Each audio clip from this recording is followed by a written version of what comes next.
जब भी हम किसी को बचाने के लिए जाएंगे या किसी के पास जा रहे हैं मदद के लिए, तो हमेशा अपने किन चीजों का ख्याल रखना है। मैं एक एब्रिविएशन बताता हूँ, आप लिख भी सकते हैं, जिसको हम बोलते हैं doctors cap, DRSCAP, doctors cap. सबसे पहले रोड पे कोई गिर गया तो मैं यहाँ से जाके मैं बोलूंगा यार वो गिर गया, तो जल्दी मैं उसके पास जाके उसकी हेल्प के लिए जाऊंगा, यही कर देना।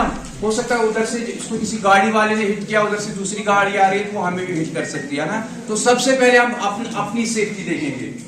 अगर कोई गिरा है, कहीं मकान में आग लग जाती है तो फायर सर्विस वाले वहां पे पहुंच के, अगर अंदर कोई फंसा होता है वो वहां पे जाके उसको निकालते हैं क्या? अगर हाई फ्लेम है नहीं निकालेंगे ना, वो पहले अपनी सेफ्टी देखेंगे। तो इसी तरह से हम क्या देखेंगे, पहले अपनी सेफ्टी। कि हो सकता है वहां पे कोई इलेक्ट्रिक वायर हो जिसकी वजह से बेहोश हुआ है, या वहां से गाड़ियां चल रही है, इसलिए सबसे पहले हम चेक करेंगे डी डेंजर में एक अपनी सेफ्टी देखेंगे और जो दूसरा विक्टिम है उसकी सेफ्टी देखेंगे। उसके बाद होता है आर रेस्पॉन्स हम लेंगे उससे कि ईशा ठीक क्या ईशा वापस दिया, ये कहाँ रेस्पॉन्स की ना, वो रेस्पॉन्स हम कैसे लेंगे, इसके पास जाके आप सर बैठ सकते हैं। Thank you. ओके सर, अभी टाइम कम है इसलिए मैं जल्दी बोल रहा हूँ। रेस्पॉन्स हम कैसे चेक करेंगे, उसके पास जाके अच्छे से बैठ के इसकी जो क्लाविकल बोन है, ये जो शोल्डर बोन रहते हैं, वहीं पे टैप करना है, ना कि आप यहाँ पे शेक करोगे ऐसे उसका ठीक, नाम भी इसका पता होगा, आप बोलोगे उसका बिलाल सुबह ठीक क्या दलील। कभी कभार क्या होता है, अगर कहीं से गिरा है तो इसके स्पाइनल कॉर्ड में इंजरी हो सकती है, माइनर इंजरी, मतलब एक ट्रॉमा पेशेंट हो सकता है। हमारे शेक करने से डिजास्टर में ज्यादातर क्या होता है, जो विक्टिम्स हमें मिलते हैं ना, वो खाली मिस हैंडलिंग की वजह से विक्टिम बने होते हैं। अगर स्पाइनल कॉर्ड में माइनर इंजरी है तो हमारे हिलाने से क्या होगा और इंजरी बढ़ सकती है। अभी हम क्या करेंगे, यहाँ पे शेक नहीं करेंगे, इसकी जो शोल्डर बोन है, क्लाविकल बोन, जो वहां पे शेक करेंगे। क्यों?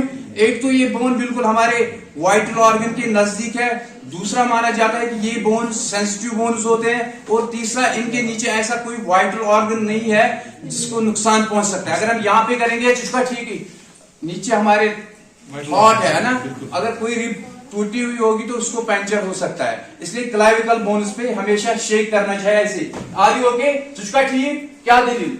यहाँ पे आपको ये जो रेस्पॉन्स है ये बहुत प्रकार की मिल सकती है, सच एज यहाँ से हम कभी कभार डॉक्टर के पास जाते हैं, हम डॉक्टर को बोलते हैं डॉक्टर सर मेरा राइट अपर क्वाड्रेंट में पेन है या मेरे एब्डोमिनल में पेन है, वो क्या बोलता है, यहाँ पे पल्स चेक करता है। क्यों? अगर मैं बोल रहा हूं तो पल्स चेक करने की जरूरत नहीं है, तो वो ये भी देखता है कि मेरे पास कोई ऐसा विक्टिम आ सकता है जो मेंटली अल्टर्ड होगा, उसको कुछ नहीं है, वो ये बोलता है उसको जिस हिसाब से विक्टिम होगा, पेशेंट होगा, उस हिसाब से उसके साथ बात करता है। वैसे ही हमने इसको क्या बोलना है, ठीक आ रही होगी, अगर ये बोलेगा हाँ मैं ठीक हूँ, मुझे कोई प्रॉब्लम नहीं है, हम इससे पूछेंगे तेरे क्या पूछेंगे, इस जगह पे ऐसी जगह नहीं है जहाँ पे आप सो सकते हैं, आप जहाँ पे आप ऐसे लेटे हुए हो, ये चीजें आपने उसके साथ शेयर करनी है कि टाइम क्या हो, जगह ना हो, ऐसी। अगर आपको लगेगा ये सही बोल रहा है तो ये बिल्कुल ठीक है, इसको कोई प्रॉब्लम नहीं है, तो इसको हम बोलते हैं अलर्ट रेस्पॉन्स। क्या बोलते हैं? Alert response. उसके बाद एक और रेस्पॉन्स आपको मिल सकती है जिसको हम बोलते हैं वर्बल रेस्पॉन्स पे स्टिमुलस मिलना। दैट मींस हम इसको बोलते हैं तुझका ठीक थी, आर यू ओके, क्या आप ठीक हो, ये उधर से कुछ नहीं बोलता है, खाली देखिए ना ऐसे पेशेंट जिनको हम यहाँ से बोलते हैं वो खाली हाँ हूँ करते हैं, इस प्रकार की रेस्पॉन्स हमें देते हैं, इसको बोलते हैं वर्बल रेस्पॉन्स पे स्टिमुलस मिलना। उसके बाद इस पेशेंट को हम क्या करेंगे, अगर इस प्रकार का विक्टिम हमें मिला हमारे घर में तो हम क्या करेंगे, हॉस्पिटलाइज करेंगे। हॉस्पिटलाइज करके आप इसको गाड़ी में खड़ा रखोगे या ऐसे लिटा के रखेंगे। इस पोजीशन को बोलते हैं स्पाइन पोजीशन, मेडिकल टर्मिनोलॉजी में इसको स्पाइन पोजीशन बोलते हैं। कभी कभार ये भी होता है हम इस विक्टिम को ले जाते हैं हॉस्पिटल, गाड़ी में ही बोलते हैं यो करान थोड़ा बहुत इसकी कथ हिश करान, मगर अचानक हुई बेहोश, अचानक गोमिस हार्ट बीट बंद, सर्कुलेशन बंद, इसकी डेथ हो गई। कभी कभार हम ये भी बोलते हैं अचानक गाड़ी मजबूत होती है, इसके ना माना। कभी कभार ये भी हो सकता है अगर हमने इसको स्पाइन पोजीशन में हॉस्पिटलाइज किया, ये ट्रॉमा विक्टिम था, इसका स्टोमक इरिटेट हो गया, वहां से फ्लूइड आया, वो कहां पे गया, मुंह में ऑलरेडी इसका मुंह बंद होगा तो वो कहां जाएगा, वापस वो लंग्स में जा सकता है ना, जैसे फुट पाइप से आ गया वापस जाने के लिए विंड पाइप भी है, तो उससे भी चोकिंग होकर उसकी जान जा सकती है। तो हमेशा जब भी किसी विक्टिम को हॉस्पिटलाइज करेंगे, अगर ट्रॉमा केस होगा तो उसको अपने स्पाइन पोजीशन में नहीं, रिकवरी पोजीशन में हॉस्पिटलाइज करना है। रिकवरी पोजीशन क्या होता है, एक बाजू को ऐसे करना है, एक टांग को ऐसे बेंड करना है, इसको यहां पे रखना है और उसको आराम से धक्का देना है।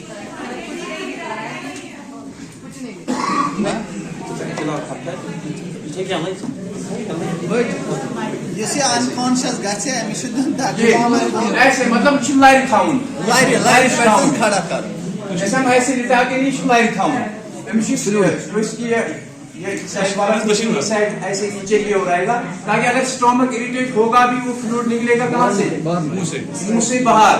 तो यहाँ पे कोई क्वेश्चन भी होगा, कभी कभार मुंह भी बंद होता है तो सुनियर स्किन डिजाबर की है ना, उसके लिए भी आगे अगर टाइम मिला तो वो भी बताएंगे फिर क्या करना है। तो ये है वर्बल रेस्पॉन्स पे स्टिमुलस मिलना। एक और रेस्पॉन्स आपको मिल सकती है वहां पे जिसको हम बोलते हैं पेनफुल रेस्पॉन्स। दैट मीन्स कोई अलर्ट रेस्पॉन्स नहीं, कोई वर्बल रेस्पॉन्स नहीं, बट अगर हमें लग रहा है एमसी कोई ठूंगनुआ विक्टिम इसका रोता है वो चिल्ला रहा है उस टाइम, उसको भी हम ड्रेस बैंडेज करके हॉस्पिटलाइज कर सकते हैं रिकवरी पोजीशन में। और लास्ट वाली जो है उसको हम बोलते हैं यू अनरेस्पॉन्सिव, अचानक गिर गया कोई रेस्पॉन्स न अलर्ट न वर्बल न पेनफुल, कोई रेस्पॉन्स नहीं मिल रहा। उसके बाद हम क्या करेंगे, डी भी आ गया आर भी आ गया, ठीक है। उसके बाद एस जिसको हम बोलते हैं शाउट फॉर हेल्प, मदद के लिए चिल्लाना। या आप ईएमएस को अलर्ट कर सकते हैं, इमरजेंसी मेडिकल सर्विस, या किसी दोस्त को या जो वहां पे होगा उसको बोल सकते हैं कि ये कोई रेस्पॉन्स नहीं दे रहा, इसको हम हॉस्पिटलाइज कर रहे हैं, ठीक है। तो आप ईएमएस को भी अलर्ट कर सकते हैं, शाउट फॉर हेल्प भी हो गया। उसके बाद है सी सर्कुलेशन, उसके बाद देखेंगे ना सर्कुलेशन, ये सर्कुलेशन इसका जो हार्ट है वो ऑक्सीजनेटेड ब्लड ब्रेन तक पहुंचा रहा है कि नहीं पहुंचा रहा है, तो हम सर्कुलेशन चेक करेंगे। वो कहां पे करेंगे, शाबाश टाइम कम है, मैं थोड़ा फास्ट ही जा रहा हूं। सर्कुलेशन कहां पे चेक करेंगे आप, बहुत अच्छा। हमारी बॉडी में देखो बहुत सारी ऐसी जगह हैं जहां पे हम पल्स फील करते हैं। सबसे बड़ी पल्स हमारी बॉडी में कहां पे आपको दिखेगी, यही है ना, ये पल्स आपका जो ट्रैकिया है इस साइड या इस साइड, पल्स एक या दोनों साइड से आप फील कर सकते हैं, इसको बोलते हैं कैरोटिड पल्स। और जैसे कि हमारे अपर लिम्ब्स या हमारे अपर एक्सट्रीमिटीज है उसमें से भी एक पल्स आपको यहाँ पर फील होगी। जैसे इन्फेंट को जब हम डॉक्टर के पास ले जाते हैं तो यहाँ पे पल्स फील करते हैं, इसको बोलते हैं ब्रैकियल पल्स। नीचे आप जाओगे यहाँ पे एक पल्स है जिसको हम बोलते हैं रेडियल पल्स। और अगर हमारे लोअर लिम्ब्स या लोअर एक्सट्रीमिटीज की बात करेंगे, यहाँ पर भी एक पल्स मिलेगी आपको जिसको हम बोलते हैं फ्यूमोरल पल्स। पीछे यहाँ पर भी एक पल्स है जिसको हम बोलते हैं पोस्टीरियर टिबिया पल्स। अंगूठे के बीच में भी आपको एक पल्स मिलेगी जिसको बोलते हैं डॉर्सस पैड्स पल्स। दैट मींस बहुत सारी ऐसी जगह हैं जहां पे हम पल्स फील कर सकते हैं। लेकिन यहाँ पे क्या करना है, आपने डायरेक्ट कैरोटिड पल्स पे जाना है। अगर आपको ये पल्स एब्सेंट मिल रही है, ये पल्स नहीं चल रही है, तो उसके बाद आप क्या चेक करोगे, सी हो गया आप क्या है ए, जैसे मैंने बोला डॉक्टर्स कैप DRSCA। अब हम चेक करेंगे ए एयरवे, ये सांस ले रहा है कि नहीं ले रहा है। वो कैसे आप देखोगे, हो सकता है इसको चोकिंग हुई होगी किसी वजह से। हमारे घर में जैसे बूढ़े बुजुर्ग लोग होते हैं वो भी सो जाते हैं या अनकॉन्शियस हो जाते हैं, उनकी जीभ पीछे की ओर लुटक जाती है, उससे भी उनको ब्लॉकेज हो सकती है और उससे भी वो पल्स ब्रीथलेस हो सकते हैं अगर जेव पाफ ऊंचे का सांस है ना। तो हम एयरवे चेक करेंगे कि सांस अंदर से ले रहा है कि नहीं ले रहा है। वो कैसे देखोगे, इसका मुंह खोल के। अब इसका मुंह हमें खोलना, आप नीचे सो जाओ ऐसे। अब आप एयरवे देखोगे कि इसका अंदर से मत चौकिंग है, इसकी जीभ मत पीछे की ओर लुटकी हुई है। अब आपने इसका मुंह खोलना है ना। कभी कभार मैंने अभी भी आपको बोला किसी विक्टिम का मुंह सुपट जाता है, बंद हो जाता है ऐसे, तो हम कैसे वो मुंह खोलेंगे, शाबाश शाबाश, चम्मच चाकू लगा के वो खोल सकते हैं। लेकिन अगर वो कभी कभार फिसल गया तो वो कहां से निकल सकता है ना, रखवारे की चमचे साइड से भी निकल सकता है। तो इसलिए आज से मैं आपको एक टेक्निक बताऊंगा जिसको हम बोलते हैं जॉ थ्रस्ट मेथड। अगर किसी का कितना भी मुंह बंद होगा उस मेथड से आप वो मुंह उसका खोल सकते हैं। आपने क्या करना है, ये वाला हिस्सा है, ये इसको मेडिकल टर्मिनोलॉजी में बोलते हैं TMJ, टेम्पोरल मैंडिबल जॉइंट। आपने इसको थ्रस्ट देने हैं, थ्रस्ट दोगे और उसके बाद क्या करोगे वो मैं आपको दिखाऊंगा। यहाँ से ये पीछे स्पाइन पोजीशन में लेटा हुआ है, ठीक है। मेरे दोनों जो घुटने हैं वो नीचे जमीन के साथ रहेंगे और ये भी जमीन के साथ रहेंगे, ठीक है। उसके बाद आपने यहाँ पे आना है ऐसे, ये लोअर जॉ में जो TMJ है, टेम्पोरल मैंडिबल जॉइंट, इसको आपने थ्रस्ट देने। ये थ्रस्ट दिया ऐसे नीचे की ओर और ये फिंगर्स नीचे से लॉक किया ऐसे, ये लॉक किए और ये जो अंगूठे दो है इनसे आपने इस मैंडिबल जॉइंट को नीचे की ओर दबाना। ये ऐसे किया, ये यहाँ पे फंसा एकदम ये नीचे आएगा, ठीक है। कभी कभार क्या होता है कि हम जबरदस्ती मुंह, अभी मैं इसको खोलने की कोशिश कर रहा हूँ, ये कट रहा है, मतलब ये बंद कर रहा है ना। तो उस टाइम आपको इतना फोर्स वो नहीं देगा, ठीक है। जितना अभी मैं होश में होके लगा रहा हूँ, ये हो सकता है कोई प्रॉब्लम होगी, नहीं खोल रहा है मुंह, बट आपने क्या करना, ऐसे करके ये नीचे से और इसको प्रेस करना, आराम से इसका आप मुंह खोल सकते हैं। उसके बाद आपने इंडेक्स फिंगर का हुक बना के, अगर इसकी जीभ पीछे की ओर है तो उसको बाहर की ओर लाना है। अगर अंदर कुछ डायबिटीज फंसे है, मतलब जो भी होगा जिसकी वजह से चोकिंग हुई, तो आपने वो दूर करना है। तो एयर में भी हो गया। अब क्या है, ब्रीदिंग। ब्रीदिंग कैसे चेक करनी है अब इसकी, अब देखेंगे ये सांस ले रहा है कि नहीं ले रहा है, वो कैसे चेक करेंगे। शाबाश। इसका भी एक मेथड है जिसको हम बोलते हैं LLF method, look listen and feel. क्या करना है, अगर ये नीचे ही बैठा है, ऐसे ही लेटा है, तो आपने क्या करना है, लुक, पहले देखना है इसकी एब्डोमिनल की ओर, ऐसे नजर रहेगी। अगर ये लेटा हुआ है तो नजर कहां पे रहेगी, एब्डोमिनल। अगर सांस ले रहा है तो उसको क्या हो जाएगा, ऊपर नीचे, है ना, अप डाउन। अब हो सकता है शाम का टाइम है तो दिखाई नहीं दे रहा, तो कम से कम हम क्या करेंगे, लिसन, सुन सकते हैं अभी ऐसे।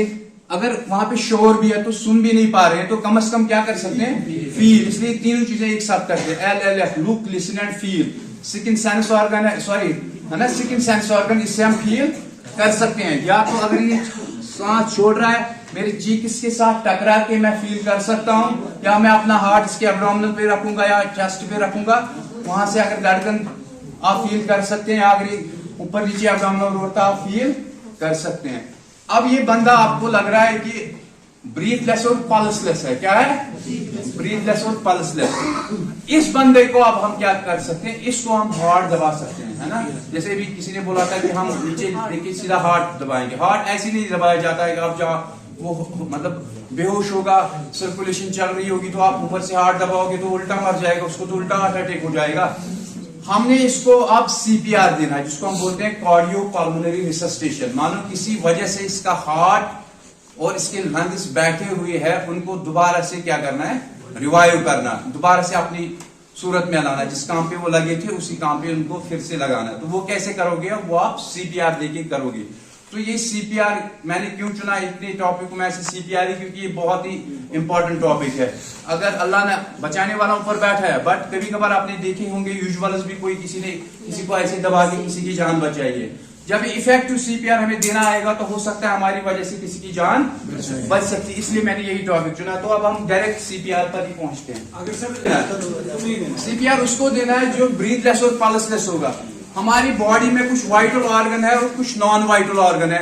अगर आप एक काम करोगे, देखो कभी कभार आपको लगेगा कोई विक्टिम है, उसकी सर्कुलेशन नहीं चल रही है, तो आप डायरेक्ट उसको सीपीआर दे सकते हैं, खाली मतलब ब्रीथिंग चेक करने की जरूरत नहीं है। क्यों, vital organs are interdependent organs, है ना, एक दूसरे के ऊपर डिपेंड करते हैं। अगर ऑक्सीनेटेड ब्लड ब्रेन तक नहीं जा रहा है, दैट मींस अगर हार्ट पंप नहीं कर रहा है तो ब्रेन चलेगा क्या, नहीं ना। तो अगर ब्रेन नहीं चलेगा तो हमारे लंग्स काम कर रहे होंगे नहीं, ये एक दूसरे के ऊपर डिपेंड करते हैं। अगर नॉन वाइटल ऑर्गन्स, एक बाजू नहीं है तो दूसरा बाजू चल जाएगा ना। तो इसलिए हमेशा अगर सर्कुलेशन नहीं है तो आप डायरेक्ट सीपीआर दे सकते हैं। अभी मैंने ये सब कुछ ये भी बोला, तो ये भी आप चेक कर सकते हैं। अब सीपीआर देने का तरीका, आप सीपीआर कैसे दे सकते हैं, उसके लिए आप कोई बंदा है, आपको कोई भी हो सकता है, एज ग्रुप कोई भी हो सकता है, एडल्ट, चाइल्ड और इन्फेंट। ओवरऑल इन्फेंट में प्रॉब्लम ज्यादातर नहीं होती। सबसे मैंने आपको एक बात बताऊंगा, हार्ट, जैसे किसी को हार्ट अटैक आ जाता है ना, हार्ट अटैक और कार्डियक अरेस्ट में फर्क है। हार्ट अटैक में आपको कोई जो बंदा है वो आपको होश में भी मिल सकता है, ठीक है। अगर उसके बाद वो अनकॉन्शियस हो गया और वो ब्रीथलेस और पल्सलेस हो गया, दैट मींस ही और she is in cardiac arrest, ठीक है।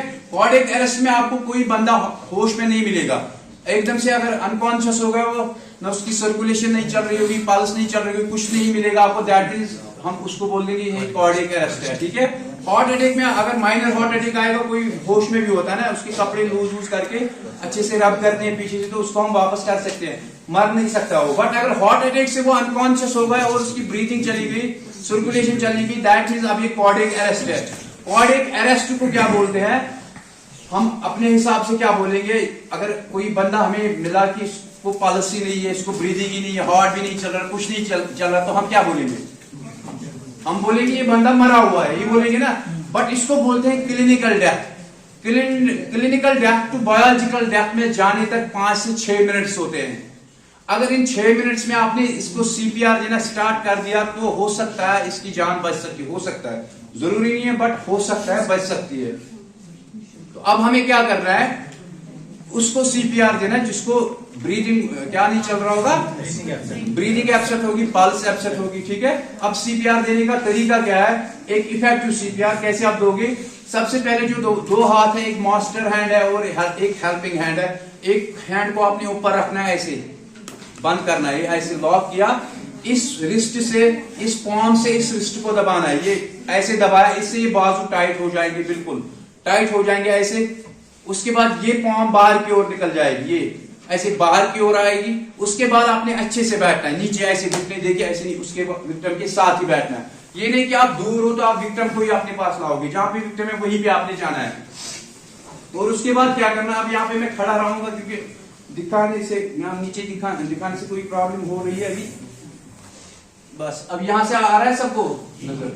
अब हमने क्या करना है, ऐसे नीचे बैठना है। उसके बाद हाथों को लॉक करना है, ऐसे लॉक किया। किसी का कोई मास्टर हैंड लेफ्ट हो सकता है ना, वो उसको ऊपर रख गया, जिसको जैसे कंफर्टेबल होगा तो वो ऐसे ही करेगा। उसके बाद हमने क्या करना है बिलाल साहब, अब हमने क्या करना है, हाथों को आपने देखा पोजीशन कैसी है ना। उसके बाद आपने दबाना है, कहां पे दबाओगे, हार्ट पे। तो कहां पे हार्ट होता है ह्यूमन बॉडी का, लेफ्ट साइड में होता है, हाँ राइट साइड में हो सकता है, हाँ कुछ रियल केसेस है राइट साइड में भी हार्ट है, ठीक है। हार्ट हमेशा सेंटर में होता है ह्यूमन बॉडी का, ठीक है। अगर एक सेकंड में आपको बोला जाएगा कि आप एक सेकंड में अपनी हार्ट की शक्ल दिखाओ, आप कैसे दिखाओगे, है ना, आप ऐसे करोगे, फिस्ट दिखा के। माना जाता है जिसकी जितनी फिस्ट है उसका उतना बड़ा हार्ट है। अब इसको अगर हम सेंटर में रखेंगे तो थोड़ा टिल्ट होगा लेफ्ट साइड, है ना, बट है कहां पे असल में, सेंटर में। अब हमें हार्ट को लोकेट करना है कि हार्ट, जब हम हार्ट को ही दबाएंगे, अच्छा जब पोजीशन हाथ जो हमारे हाथ वो हार्ट पे ही आएंगे तब आपको अच्छे से इफेक्टिव सीपीआर लगेगा। अब कैसे हम हार्ट को लोकेट करेंगे, यहां से यहां तक एक बोन जाती है, ये यहां से नीचे जाके यहां तक एब्डोमिनल तक, है ना, जिसके साथ ये फ्लोटिंग रिब्स जुड़े हुए हैं, यहां से भी और यहां से भी, है ना। तो यहां नीचे इसका एक टिप है, छोटी हड्डी जिसको हम बोलते हैं Z5 प्रोसेस, छोटी एक हड्डी है। यहाँ से बचपन में क्या कभी कभार मोड़ते भी थे उसको, मे भी आप में से किसी ने ऐसे किया होगा, ये हड्डी को ऐसे करते थे। ये हड्डी है Z5 प्रोसेस। उसके बाद 2 उंगलियां ऊपर रखनी है ऐसे, उसके बाद ये पाम ऊपर रखनी है उंगलियों से ऊपर। तो दैट मीन्स अगर इसका एक्सरे भी किया जाए तो इसका हार्ट यहीं पे होगा, तो यहीं पे आपने कॉम्प्रेशन देने हैं, ठीक है। तो ये हमारी हार्ट की लोकेशन है। आई होप कि आप लेफ्ट साइड नहीं जाएगा कभी, आप अल्लाह ना करे कभी ऐसा हो, अगर आप देना भी होगा तो आपका हार्ट बिल्कुल सेंटर में आएगा। लोकेशन भी पता चल रही है, देखना चाहते हैं। उसके बाद क्या करना है, अब इसको आपने क्या करना है, नीचे दबाना है। अब यहाँ पे जो विक्टिम है ये एक एडल्ट है, तो कितना नीचे दबाना है ये भी जरूरी है ना। इसमें 5 to 6 सेंटीमीटर तक आपने इसके हार्ट को नीचे दबाना है, दैट मीन्स 2 इंच तक आपने इसके हार्ट को नीचे दबाना है। बट अब ये जो कंप्रेशन देने हैं ये कितने तेजी से देने हैं, ये आपने इतनी तेजी से देने हैं कि 1 मिनट में 100 to 120 कंप्रेशन लगनी चाहिए। 1 मिनट में 100 to 120 कंप्रेशन, बट देने 30 कंप्रेशन ही है, 30 ही देने हैं, बट 1 मिनट में कितने लगने चाहिए, 100 to 130। इसकी स्पीड जो है उस हिसाब से आपने, दैट मीन्स पर सेकंड आपने 2 कंप्रेशन देने हैं। उसके बाद क्या करना, जैसे अभी मैं दूंगा 1 2, इस हिसाब से आपने कंप्रेशन देने हैं। और आपके बाजू बैंड नहीं होने चाहिए, और आपके बॉडी का पूरा वजन आपके हाथों पे आना चाहिए, 90 डिग्री एंगल बनना चाहिए जमीन से और आपके बाजू में, ठीक है। मतलब नीचे में भी दे रहा हूँ, बिल्कुल 90 डिग्री में मेरे बाजू, अगर ऐसे रहेंगे तो इफेक्टिव नहीं रहेगा, बिल्कुल वजन पूरा इसके ऊपर। नीचे भी दबाना है 30 बार, 30 टाइम्स आपने दबाना है। 30 टाइम्स उसके बाद आपने 2 आर्टिफिशियल ब्रीथ देने, माउथ टू माउथ वेंटिलेशन। इसके नोस्ट्रल्स को ऐसे पिच करना है, आगे आपने मुंह खोला होगा, और अगर ऊपर बीच में आपके पास कोई बैरियर भी है, सच एज हैंकी होगी, जैसे हमारे पास सीपीआर मास्क रहती है, हर एक के पास नहीं होगी, वो हैंकी वैंकी कुछ रख सकता, बस इतना मोटा भी नहीं रखना कि हवा ही नहीं जाएगी नीचे। पतली जैसी हो सकता है, मैं इन्फेक्टेड, उसको लग सकती है, इसको इन्फेक्शन है कोई, मुझे लग सकती है। इसलिए क्या करना है, ऐसे पकड़ के 2 आर्टिफिशियल ब्रीथ देने, जोर से देने जो इसके लंग्स तक जाए। उसके बाद आप फिर से क्या करोगे, हो गया एक सर्कल, सर्कुलेशन चेक। अगर आपको लग रहा है कि सर्कुलेशन आ रही है तो आप इसको जल्दी से रिकवरी पोजीशन में, जैसे भी रिकवरी पोजीशन में रख के हॉस्पिटलाइज कर सकते हैं। बोला जाता है अगर आपको ऐसा विक्टिम मिलेगा, अगर हॉस्पिटल 10 मिनट की दूरी पर क्यों ना हो, ये अचानक इसको कार्डियक अरेस्ट आ गया, ब्रीथलेस और पल्सलेस हो गया। अगर आपने वो 10 मिनट हॉस्पिटल तक जाया किए, 10 मिनट की दूरी पर हॉस्पिटल है, तो मतलब डॉक्टर के हिसाब से वो उसकी जान नहीं बचा सकते हैं। ठीक है, तो आपने वहीं पे सीपीआर देना शुरू करना है, और ये इफेक्टिव सीपीआर आपको पता होना चाहिए कैसे दबाना है। 30 टाइम्स ऐसे दबाया, 2 बार आर्टिफिशियल ब्रीथ, उसके बाद सर्कुलेशन चेक की। मतलब सर्कुलेशन अगर आपको लग रहा है नहीं है, तो आप फिर से 30 कंप्रेशन दे सकते हैं, फिर से 2 वेंटिलेशन। ये प्रोसेस आप कंटिन्यू 5 सर्कल भी, 6 सर्कल भी, 7 सर्कल भी, 8 सर्कल तक भी दे सकते हैं। अगर हम डिजास्टर में होते हैं, कभी कभार मल्टी कैजुअलिटीज होती है, तो हम 5 ही सर्कल पे दूसरी विक्टिम के पास जाते हैं। बट हमारे घर में अल्लाह ना करे अगर कभी कभार ऐसा हुआ, तो हम 5 भी दे सकते हैं, 6 भी, 7 भी, 8 भी, तो हम इसकी जान बचाने की कोशिश करेंगे। आप में से कोई आ सकता है थोड़ा बहुत यहाँ पे कर सकता है ऐसे? जल्दी चलते हैं, अभी टाइम नहीं है इसमें। अब अगर यहाँ पे जो विक्टिम है वो चाइल्ड होगा, है ना, छोटा बच्चा होगा, तो उसको क्या करना है, एक ही हाथ से दबाना है, एक ही हाथ से दबाना है, वहीं पे दबाना है। उसमें 5 to 6 सेंटीमीटर, इसमें 3 to 4, है ना, उससे कम। और आर्टिफिशियल ब्रीथ भी आहिस्ते से देने हैं। अब अगर इन्फेंट होगा, छोटा बच्चा, जिसको हम बोलते हैं 0 से लेके 1 ईयर तक का इन्फेंट कहलाता है ना, उसको हम 2 बराबर उंगलियों से देंगे, ऐसे 2 उंगलियों से, या उसको ऐसे उठा के अंगूठों से भी प्रेस कर सकते हैं। 2 बार उसको भी आर्टिफिशियल ब्रीथ दे सकते हैं। तो ये था थोड़ा बहुत सीपीआर के बारे में।